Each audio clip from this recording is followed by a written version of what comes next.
This processor just set a world record, 5.7 gigahertz, 48,000 points on the benchmark. On paper, it's the fastest consumer chip ever built, and I just watched it hesitate while I typed the word const. Here's the thing nobody on stage at an Intel or AMD keynote will say out loud. The number they're selling you, the benchmark score, the boost clock, and the actual feel of your machine are drifting apart. And that gap gets wider every single generation. So here's the question that should bother you. If this chip is a record-breaking sprinter, why does opening a browser tab feel like wading through mud? The obvious answer, you need more cores, more gigahertz, is wrong. It's been wrong for years. The thing everyone is optimizing for is not the thing slowing you down. Let me show you the lie in 5 steps. This is a series about the death of speed. Last time, software stole it from you. This time, the hardware is lying about ever having it. To understand the lie, you have to understand what a synthetic benchmark actually is. So picture a factory, a perfect, sterile factory. Its entire job is to make one part, the same part, 10 million times in a row. The belt never stops. The blueprint never changes. Every arm knows exactly what's coming next, because nothing ever surprises it. That is a benchmark, a render test, a Cinebench loop, a synthetic score. It's a factory floor engineered so the processor always knows what happens next. And processors are magnificent at this. It's called throughput, raw output when the work is predictable. When the data flows in a straight, clean line, a modern CPU is a monster. 5.7 gigahertz, billions of operations a second. The factory hums, but you don't live in the factory. You live in the workshop, your browser with 50 tabs, your IDE with a language server, a linter, and a type checker all screaming at once. Notifications, a Slack ping, your OS deciding right now to index something. In the workshop, the blueprint changes every second. Nobody warns the processor what's coming. And that changes everything, because the benchmark measures how fast the factory runs. It does not measure what happens the instant someone changes the plans. And what happens then is the whole story. To go fast, a modern CPU does something that sounds insane. It doesn't finish one instruction before starting the next. It runs an assembly line, a pipeline, 15, 20 stages deep. So at any given moment, 20 instructions are all in progress at once, stacked down the line. But there's a problem. Code isn't a straight line. Every 5 to 7 instructions, on average, in typical general-purpose code, your code hits a fork. An if, a loop condition, a branch. It varies by workload, but the pattern holds.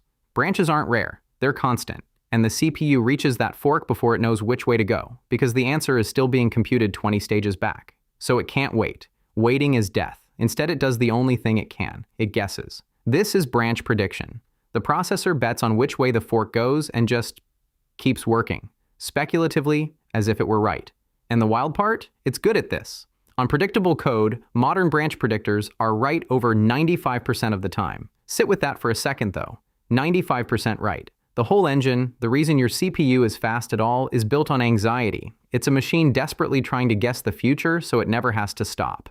And in the sterile factory, where the blueprint never changes, it guesses right basically every time. The benchmark score soars. But we said you don't live in the factory. So what happens in the messy workshop when it guesses wrong? When the guess is wrong, it's a catastrophe. Every instruction the CPU speculatively started, all 20 of them, stacked down that deep pipeline, is now garbage, built on a wrong assumption. So the processor throws all of it away, flushes the entire pipeline, and starts over from the fork, this time with the right answer. This is the misprediction penalty. On a modern chip, one wrong guess costs you somewhere between 16 and 30 wasted cycles. Skylake, 16, 17. Ice Lake, up to 21. Zen, around 19. And here's the cruel irony nobody puts on the box. The deeper the pipeline, the higher the benchmark score you can hit. And the more it costs you when the guess goes wrong. The very thing that makes the factory number go up is the thing that punishes you in the workshop. Two sides of one coin. That little hitch when you typed const. That was real. Somewhere in that chip, a predictor bet on the wrong branch, flushed the pipeline, and ate 20 cycles. And you, a slow, unpredictable human, generated a branch it never saw coming. Multiply that by thousands of times a second in real, jagged software, and it stops being a hitch. It becomes the feel of the machine, and not one synthetic benchmark counts it.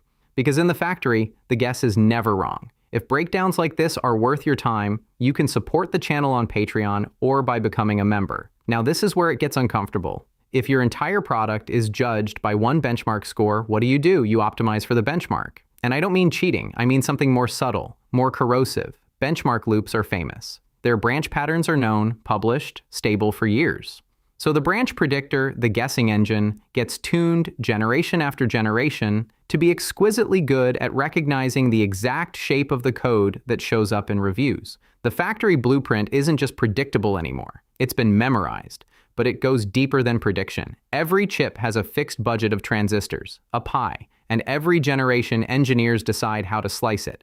Do you spend that silicon making the chip feel faster, cutting memory latency, the real bottleneck when the workshop gets chaotic? Or do you spend it on wide, deep, throughput maximizing machinery that makes the factory number go up? Guess which one wins when your marketing lives and dies by a review score? This is architectural bloat.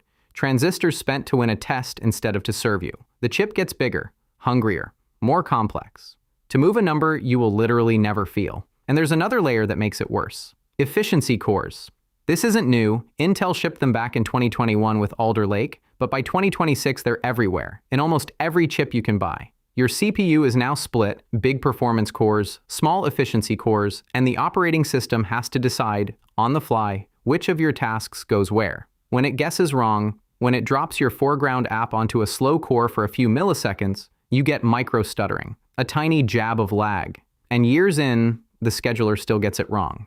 Now look at your frame rate counter. It reads a beautiful, steady 60, because a frames per second average is just another throughput number. It counts how many frames arrived. It does not count the one that arrived late, the one your eye actually caught.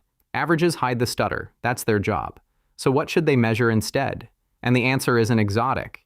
Engineers who build real-time systems have used it for decades. Stop asking how fast is it on average. Start asking how bad is it when it's bad.